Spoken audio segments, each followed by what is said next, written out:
Hallo und herzlich willkommen zu einer neuen Folge von mir, Dramtubaki, dem Wolf. Nein, Spaß, heute wieder mit einem Avatar von FaceRack und wir schauen Dealers live an und wir werden zum berühmt-berüchtigsten, härtesten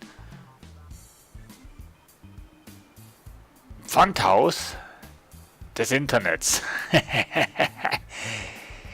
Ja, neues Spiel. Ja, ich habe noch nicht wirklich gespielt. Ich habe angefangen, dann habe ich mich kurzerhand entschieden. Nee, komm, wir machen ein Let's Play draus oder ein angespielt oder was auch immer, was das wird. Das werden wir schauen. So, wie heißt du? Trantu, der berühmte Pfandhausinhaber. So, deine wegen Kompetenz natürlich ganz hoch. 3. Charisma 2 und Menschenkenntnis. Moment. So. So. So.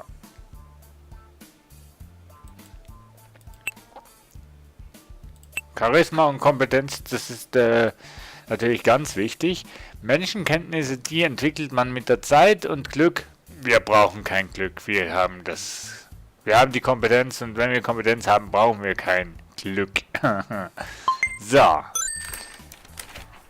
Tutorial-Tipps. Es ist früh am Morgen und ein neuer Arbeitstag beginnt bald.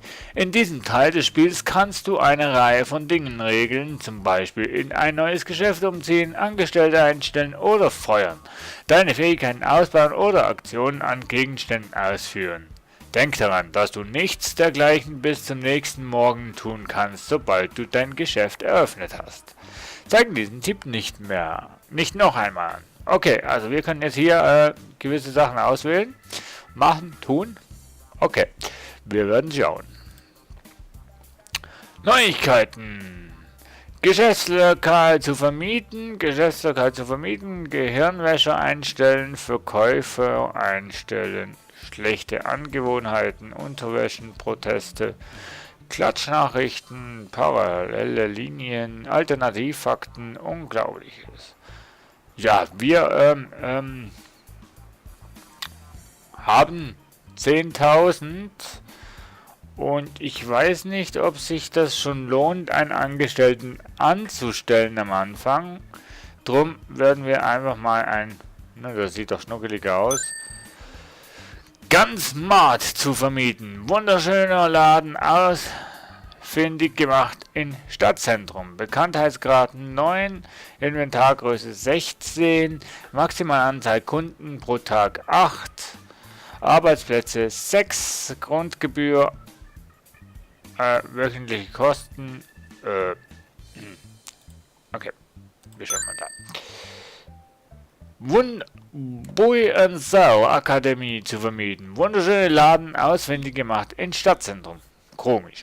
Auch in Stadtzentrum. Bekanntheitsgrad 8, Inventargröße 16, Maximalanzahl Kunden pro Tag 7, Arbeitsplätze 5, Grundgebühr 400, wöchentliche Kosten 12.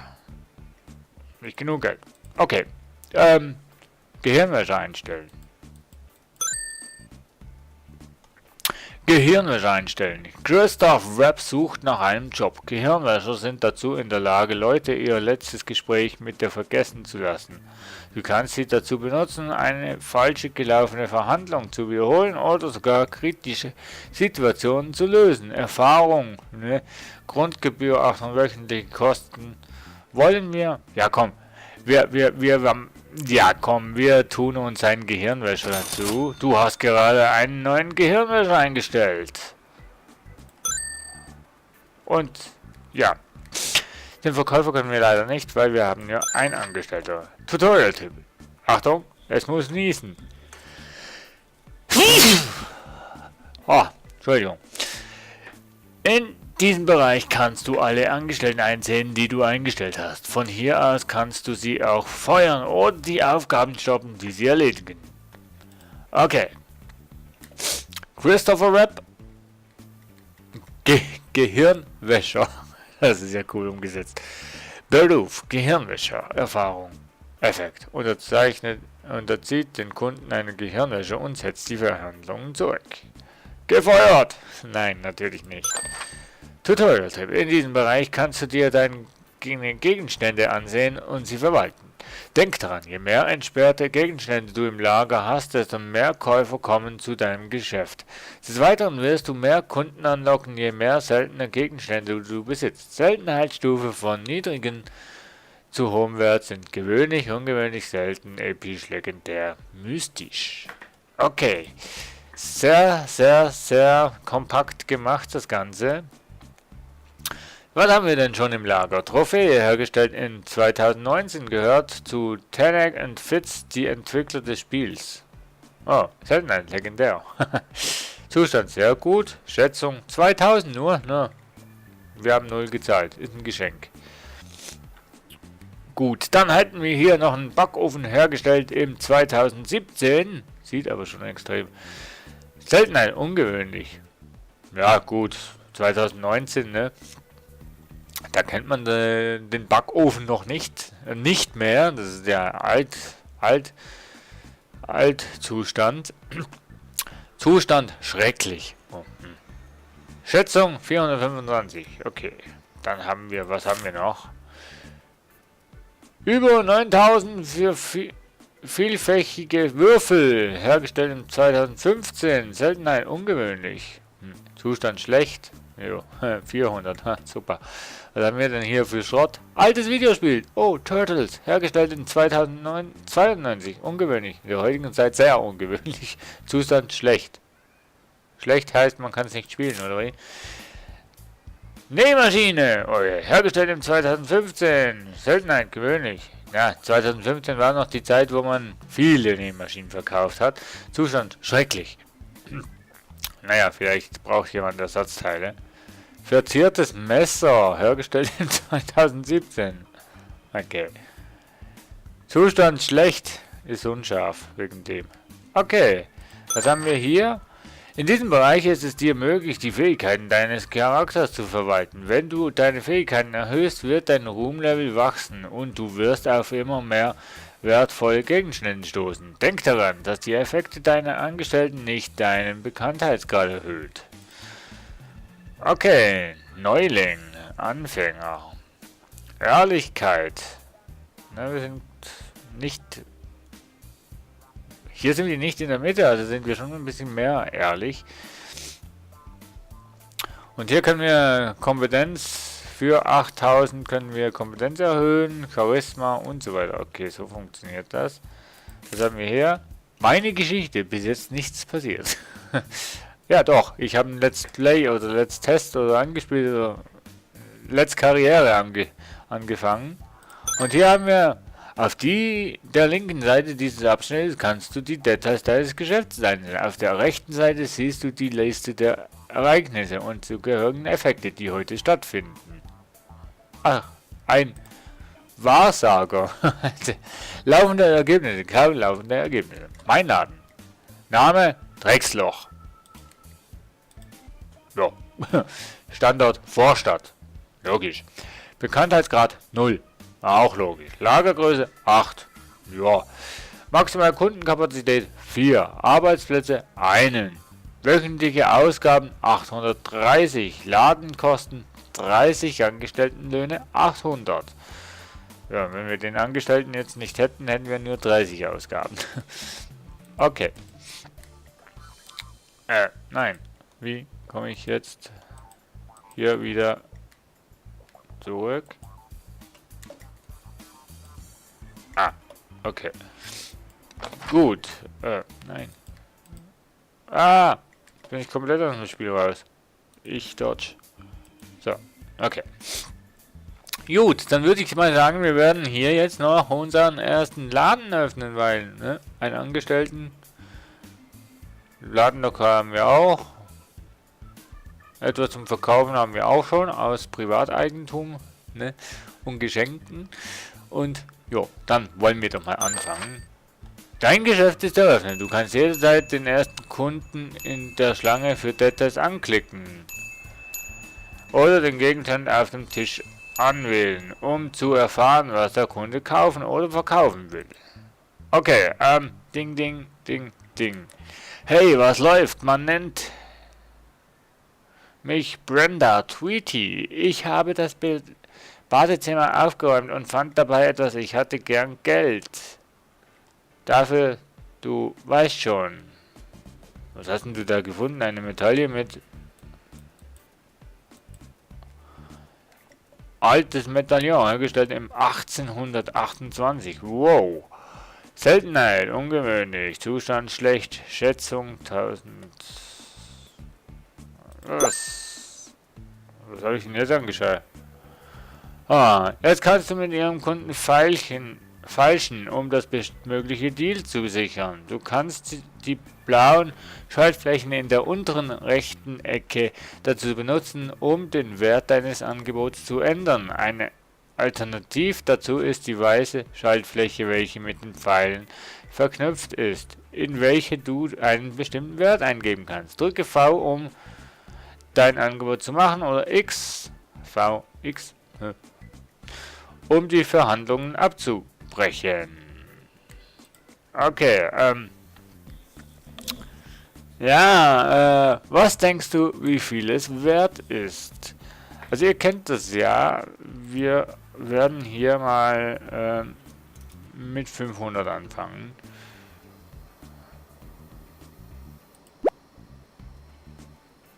Nimmst du das überhaupt ernst? 780. 650.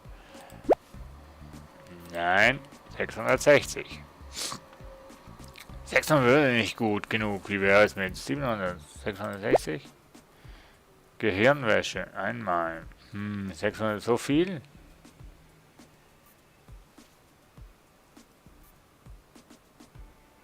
Hä? 660 so viel? Du meinst so wenig? Da ist ein bisschen falsch übersetzt worden, ne? Ja komm, 700 für ein ungewöhnliches Medaillon in schlechtem Zustand. Ja, komm. Du hast erfolgreich einen Deal für 700 gemacht. Ja, komm. Das ist kein normaler Kunde. Achte auf solche Begegnungen, da sie das Spiel stark beeinflussen können. Je nachdem, was du entscheidest, denk daran, dass auch versteckte Optionen nur dann freigeschalten werden, wenn bestimmte Bedingungen erfüllt sind. Wow, jemand hat tatsächlich diese Bruchbude gekauft. Schön, dich kennenzulernen. Mir gehört das Pfandhaus nebenan. Das beste Pfandhaus der Stadt, nur um das klarzustellen. Nebenan? Alles klar, hast du wirklich ein Pfandhaus hier aufgemacht, ohne zu bedenken, dass ich genau nebenan arbeite? Du hast schon verloren. Wir werden sehen. Alles, was ich bisher hier sehen kann, ist ein armer Neuling. Laut meinem Ruumometer hast du das niedrigste Ruumlevel, das ich je gesehen habe. Warte, was? Du hast keine Ahnung, wovon du redest, oder? Ruumlevel ist das, worauf es wirklich ankommt in unserem Beruf. Es garantiert dir große Geschäfte, Geld und, naja, Ruhm. Das habe ich nicht gewusst. Muss ich das jetzt sagen? Das habe ich natürlich gewusst. Nun, indem du deine Fähigkeiten verbesserst und in repräsentableren Läden ziehst, kannst du darauf hoffen, dein Ruhmlevel zu verbessern. Aber ich wette, du wirst es nicht mal bis zum Anfänger schaffen. Denn ich bin der Größte. Wette angenommen. Jo, okay. Ey, was läuft, mein Freund? Nennen mich Nick Roberts und ich würde dir gerne etwas Wertvolles zeigen, das für den richtigen Preis dir gehören könnte. Was hast du denn? Eine Schrotflinte, ein Gewehr, hergestellt in 1996. Nein, gewöhnlich. Ja. Aufschrift mit einem Herz. IAW. Zustand gut. Schätzung 285. Später. So. Hey Mann, Name ist John Sersati. Ich habe mir das geliehen, das du nicht verpassen kannst. Ausgeliehen? Goldene Ohrringe, hergestellt in 1990. Seltenheit, gewöhnlich. Zustand, schrecklich. Was will ich denn mit goldenen Ohrringen? Nicht interessiert. Okay, du mit deiner Schrottflinte. Ist eigentlich guter Zustand, ne? Ja. Lass uns verhandeln. Ich gebe dir 100 für die Waffe. 200. Nein, 120. Ernsthaft? Ich denke, 260 wäre ein besseres Angebot. Okay, 160. Aber das ist Schmerzen. Ich bin mir nicht sicher. Ich versuche wirklich dir entgegenzukommen, aber du denkst ja nicht mal daran, es ist Zeit zu gehen. Tschüss. Brauche ich nicht, ne? Also, wenn man den härtesten Pfandhausbesitzer werden will, dann muss man sich nicht alles gefallen lassen. Und man muss auch nicht alles zahlen. Und wer nicht auf das Angebot eingehen will, die wollen ja was verkaufen, nicht ich. Also, ne? Am Ende des Tages zeigt dieser Bericht deine Statistiken für den Tag an. Denk daran, dass du jeden 7. Tag deine wöchentliche Ausgaben bezahlen musst. Also stell sicher, dass du genug Geld hast. Verkaufte Gegenstände 0, gekaufte Gegenstände 1, bediente Kunden 2, Einnahmen 0, Ausgaben 1500, Saldo minus 1500, Gesamteinnahmen 0. Ja, war ein lukrativer Tag. Grundsätzlich geht es ja bei einem Pfandhaus darum, dass du Sachen verkaufst und nicht Sachen kaufst. Aber du musst natürlich Sachen kaufen, um Sachen zu verkaufen. Ne? So. Dann Experte Restaurator einstellen. Ne, geht ja nicht. Nein. Geht nicht. Kann ich... Was passiert, wenn ich... Gegenstände gesperrt. Niemand wird ihn kaufen, bis du dich entschieden hast, ihn zu entsperren. Okay, hier kannst du sagen, nein, den verkaufe ich nicht. Der soll einfach Platzhalter sein. Und hier kannst du freigeben, ja, der ist zum Verkaufen. Okay, und hier haben wir unser Talisman. Wenn wir einen Restaurator hätten, könnten wir das wahrscheinlich wieder zustande machen. So, beginnen wir einen zweiten Tag noch in dieser Folge. Und da kommen sie schon. Hey Mann, man nennt mich Caroline Randlemann. Ich will dieses Objekt. Ich habe danach schon ewig gesucht. Was? Ich will dieses Objekt. Hä? Du willst dieses Objekt? Ach, welches Objekt denn? Trophäe, hergestellt und gehört zu Zustand sehr gut. Ach so. Du willst die... Lass uns verhandeln. Denkst du, wir können uns einigen? Was zahlst du denn? 2,2. Na, das ist ein legendär. Da brauche ich schon mindestens 5.000. Nicht 50.000. 5.000. Hey, denkst du, ich bin dumm? Hör mir mal zu. Wie wäre es mit... Okay, weil du es bist 3. Verarschst du mich? Ich sage 2004. Ich sage 3000. Ich weiß nicht. Nein, danke. Ich denke, dass ich jetzt wohl besser gehe. Ja, ein legendärer, sehr guter Pokal von den Entwicklern, den vergebe ich nicht einfach nur so. Auch wenn er nur 2000 wert ist, aber man kann doch das Maximum rausholen. Hallo, man nennt mich auch Jürgen Steiner. Ich würde gerne dieses Schmuckstück erwerben. Was denn? Oh, eine Nähmaschine in katastrophalem Zustand. Was zahlst du denn? Ja, komm. Machst du 200 und dann ist $200 und dann ist das gut. 200 ist nicht gut genug. Ich würde eher sagen 100, oder ich gehe. Ja, komm. Ja, komm. Gehört dir. Du hast erfolgreich einen Deal für $176 gemacht. Gehört dir. So, kurzer Tag, ne? Verkaufte Gegenstände, 1, gekaufte Gegenstände, 0, bediente Kunden, 2, Einnahmen. Ja, wir hatten zwar immer noch, haben eigentlich immer noch einen Verlust, aber ne, am Anfang ist es ganz normal. Wir machen schon unser Gewinn.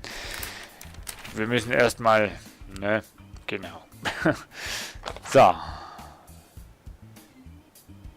Wir könnten ja, komm, wir kaufen mal +1 für Glück. So, du hast erfolgreich Glück verbessert. Glückwunsch. Neuling. Was heißt denn das hier? 6 von 8.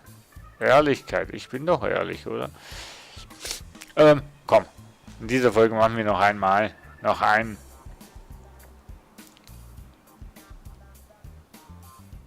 Ja, komm. Wir machen in dieser Folge noch ein Geschäft. Ein Kunde? Guten Morgen, mein Name ist Rosalie Bennett. Ich begehre dieses Schmuckstück. Ich bezahle. Bar. Oh. Okay. Den Backofen. Bin ich auch froh, wenn der Mann Platz macht. 425, wie es zahlst. Entschuldigung. Was zahlst du denn? 510. Wir machen mal 600. 540. 580. Nein, ich denke 510 wäre ein besseres Angebot. Das ist mein letztes Angebot. Ja, gut. Das wäre meine Schmerzgrenze gewesen. 505, also eigentlich 550 wäre meine Schmerzgrenze gewesen. Aber 560, ne. Gebonkt, hast du, bekommst du. Viel Spaß mit deiner mit deinem Backofen. 560 Tacken verdient und war ein kurzer Tag, ne, darum ging er noch in die Folge rein. Verkaufte Gegenstände 1, bediente Kunden 1, Einnahmen 550, Ausgaben 1000. Achso, ja. Glück. Ne. Wir hatten einen Verlust. Gesamteinnahmen.